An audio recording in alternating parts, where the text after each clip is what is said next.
Okay, mental health check-in number 4, I think.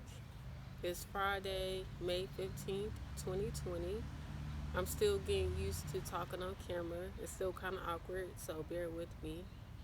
But I just wanted to report how I've been feeling and how I've been doing over the past 2 weeks.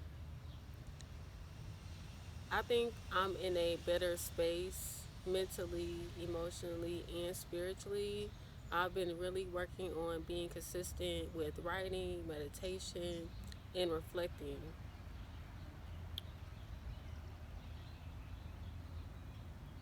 And I've been also working on being present, like being in the moment and appreciating everything that's happening, even if nothing is happening, and just being at peace with what it is, you know. Of course, I still want to be future oriented and I still want to plan and, visualize my future. But at the same time, I do think it's important to just be in the moment.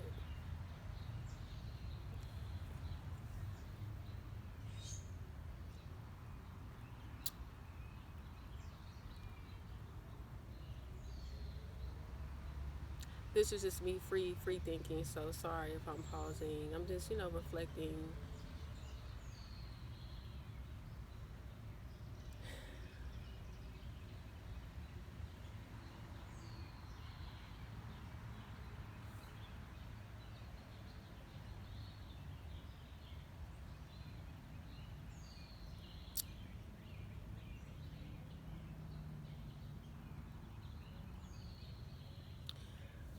I will also say that I've been really proactive with just holding myself accountable and being aware.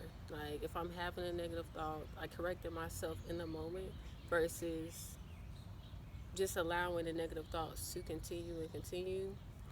Because I've come to realize that change isn't going to drastically happen overnight. It's a step by step process. And I'm not just going to wake up one day and be at peace with everything miraculously. Like it doesn't work like that. Like I have to do the work day in, day out, minute by minute, second by second. Then eventually, the more I do the work, the easier it gets, and then the more my negative thoughts reduce and subside. I just think it's so important to be aware, but it's also very challenging because, like, when you have a job, when you have school, when you have responsibilities, it's easy to get caught up in that. And I mean, I'm very guilty of doing that. I've done that for like the past 5 years, especially in my last relationship. Like, I really didn't have the mental fortitude or the capability at that time to really be present and to really be thankful. Things just kind of happen. And I don't want to live my life like that no more. Like, I want to be conscious about everything to the best of my ability. Um,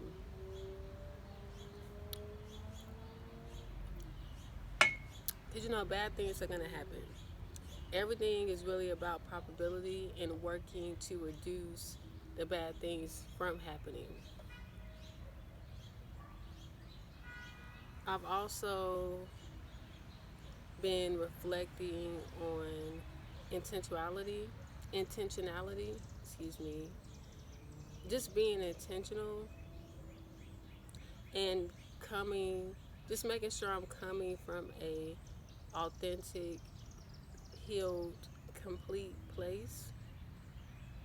Because I've been meaning to have some conversations with a few people, and I want to make sure that it's not coming from a traumatic place. And I also want to make sure that it's not coming from my old framework.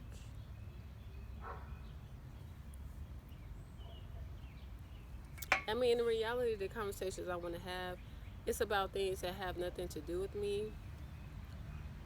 So I have to do even more of a thorough mental check in to make sure that I'm not projecting.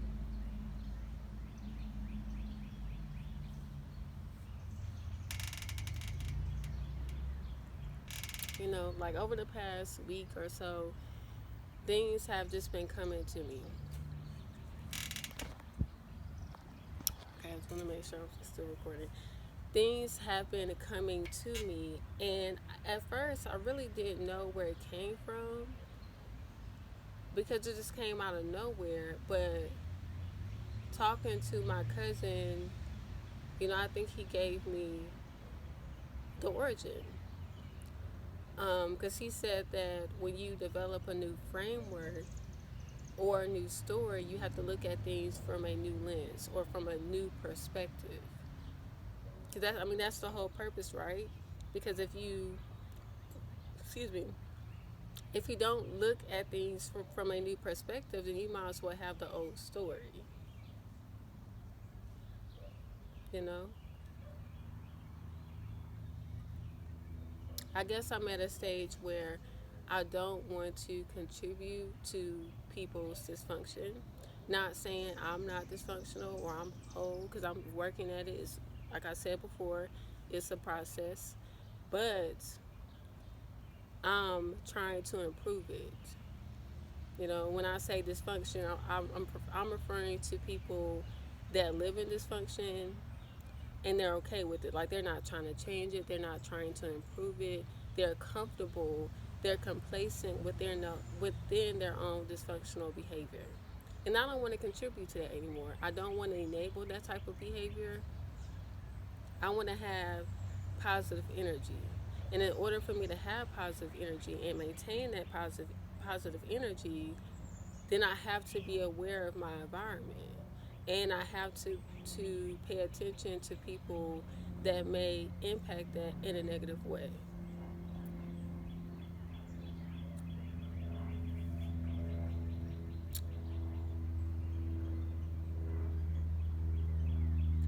It kind of bothers me a little bit that people are really comfortable, like too comfortable within their own traumatic behavior. Like,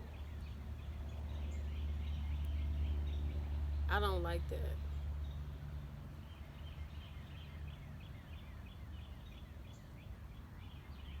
because I feel that you should at least be aware, right? But I understand that different factors play into that because if you've been surrounded by people that behave in a certain way your whole life, you may not know anything outside of that. If you haven't went to school away from home, you know, if you haven't traveled, if you don't have friends outside of that environment, it's easy for that to become your normal. However, when you've been doing the same thing consistently in a negative way for years and years and years and years, that's when my empathy decreases in a way. Because I feel that, you know, once you get a certain age, you should have some self determination and you should want to grow at least a little bit. I'm not saying that everybody have to be Oprah and Yama and, you know, Dr. Phil. You don't have to be that. You don't have to be a philosophical person or a thinker, but just on principle alone, you should want to be better. And it kind of bothers me that when people are so used to living in dysfunction, every people get to a point where they just ignore it, they don't address it, and it's just like boom, they pay no attention to it. And when you do that, in a way, you're enabling someone else's behavior because you're not calling it out, you're not addressing it.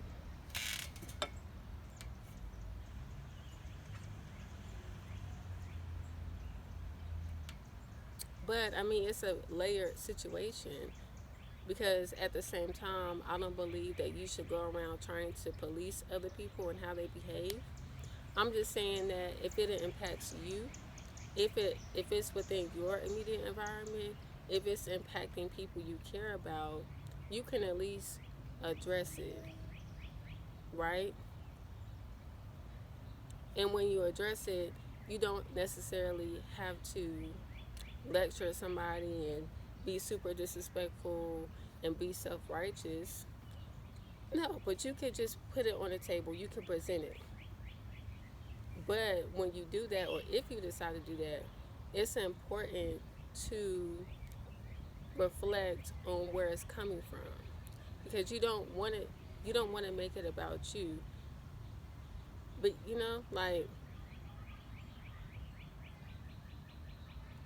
you don't want to internalize um, the fact that the person may not change their behavior. You don't want to make it personal. You don't want it to move you, negatively. Like, you have to learn how to separate yourself emotionally, you know? And in a way, I guess, I know for me, if I decide to I'm going to have the conversation, it's going to be a little bit more transactional. And the person may get offended, the person may get emotional about it. That's okay. That's fine. It's a sensitive topic, right? But since I'm presenting the information, I have to, be aware that change is a process, it's a journey. And a lot of times it takes multiple situations, it takes something traumatic happening for us to want to change, like on a deep, very deep, deep introspective level. So, as far as my intention, when I present the information, my intention is not to change the behavior. And I know that sounds kind of productive, but when I say that, I mean that I'm not in charge of changing the behavior. I'm not. That's not my journey. I'm only here to present the information, and that person have their own free will, self determination to change their behavior, to reflect on that. That's them.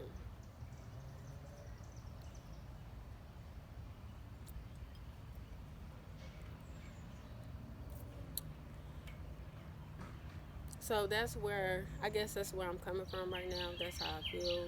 It's been on my mind today. Like, I feel more at peace. I feel like more relaxed. I know yesterday I was a little bit flustered about it, which is okay. I'm human. Like, I'm human.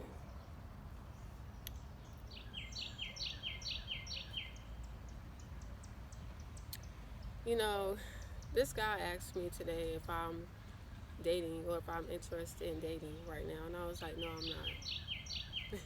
I'm not. I'm not. No. I want to date me. That's all. I want to be good to me. I want to fall in love with me. That's what's important in my life right now.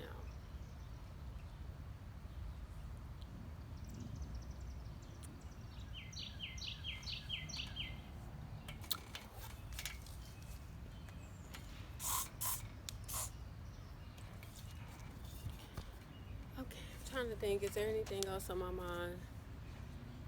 Anything else I've been brainstorming about? Let's see. So, overall, I've talked about being aware, being consistent, being intentional, and not taking things personal.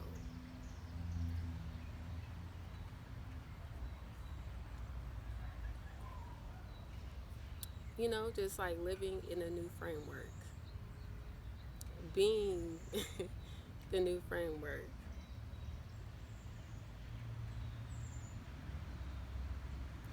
Living a life outside of pain and trauma in your past, moving from pain to power. That's what I've been working through, and it's liberating, because like, I don't have to carry so much on my on me, on my heart. I guess I'm learning to release it and to let it go so I can breathe. I can relax. Like I was carrying so much hurt, so much pain, and it was really impacting the way I felt about myself, the way I felt about other people. It impacted how I viewed the future. It impacted everything. And now I want to transition into a new phase of my life, and I guess with that transition, I want to be more of a positive person. I want to be a better person. I want to learn how to communicate. I want to have more patience. I want to be more loving. But that starts with me. It starts with me. If I, oh,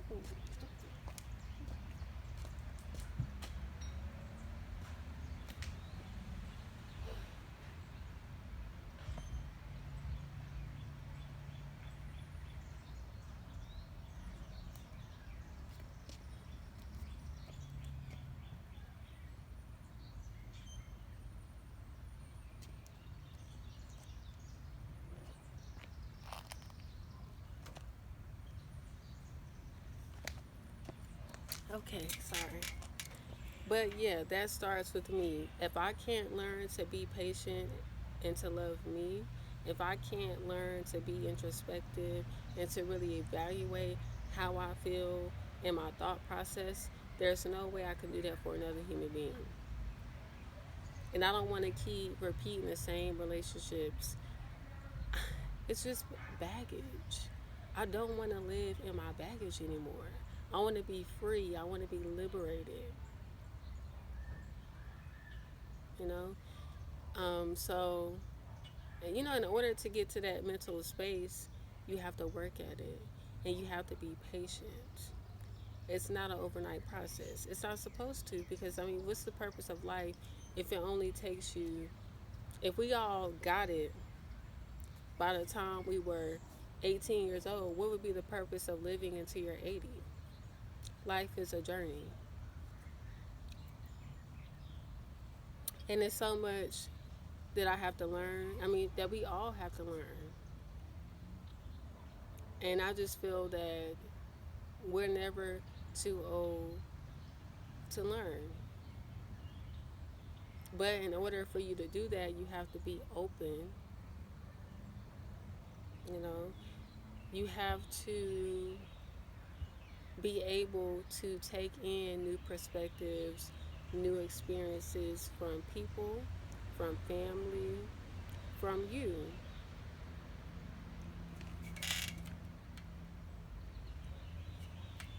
Like you can't have your cake and you eat it too. It doesn't work like that. So you have to take the good with the bad. And when you have the bad, sometimes like you can't help it. It's inevitable. Things may happen that can be totally out of your control, right?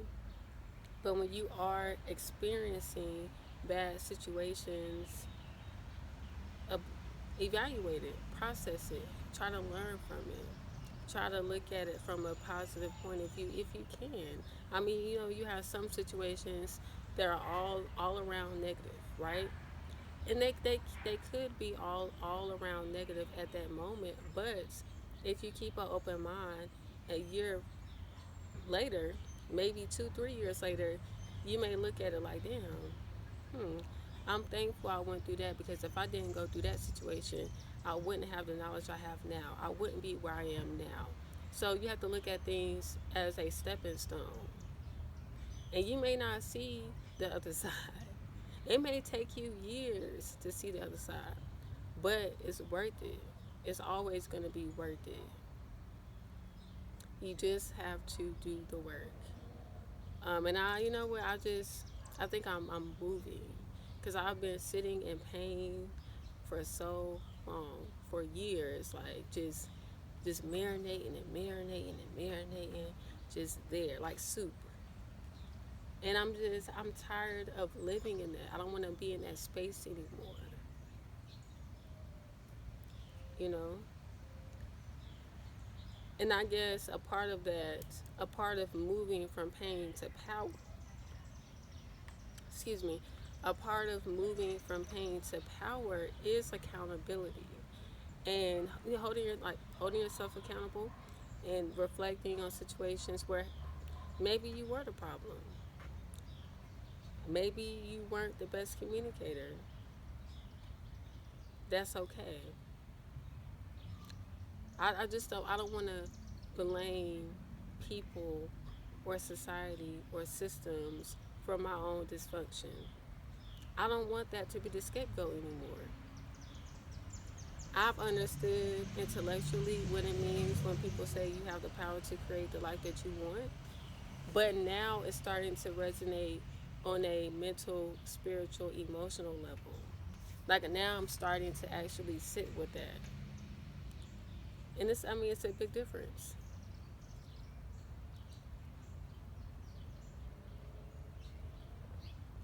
So these mosquitoes are tearing me up.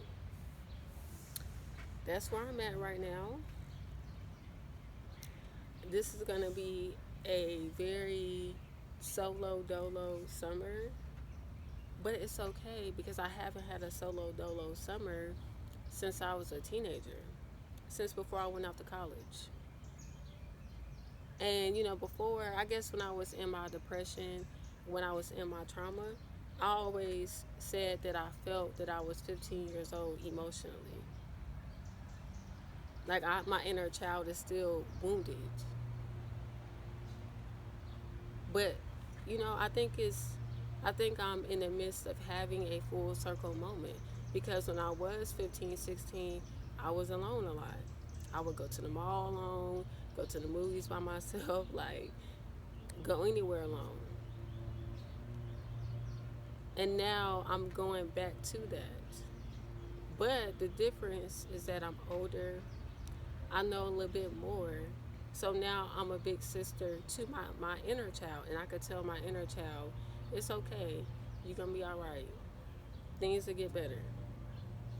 So I think it's meant for me to go through a journey of self discovery and self reflection. That's the season I'm in right now.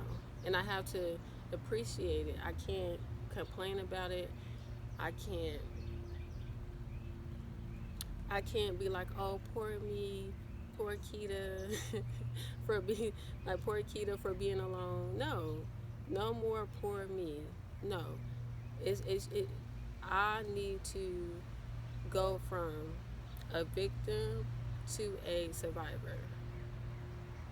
You gotta move the needle. You have to. You have to look at things from a new lens, as my cousin told me a few days ago. So that's where I'm at.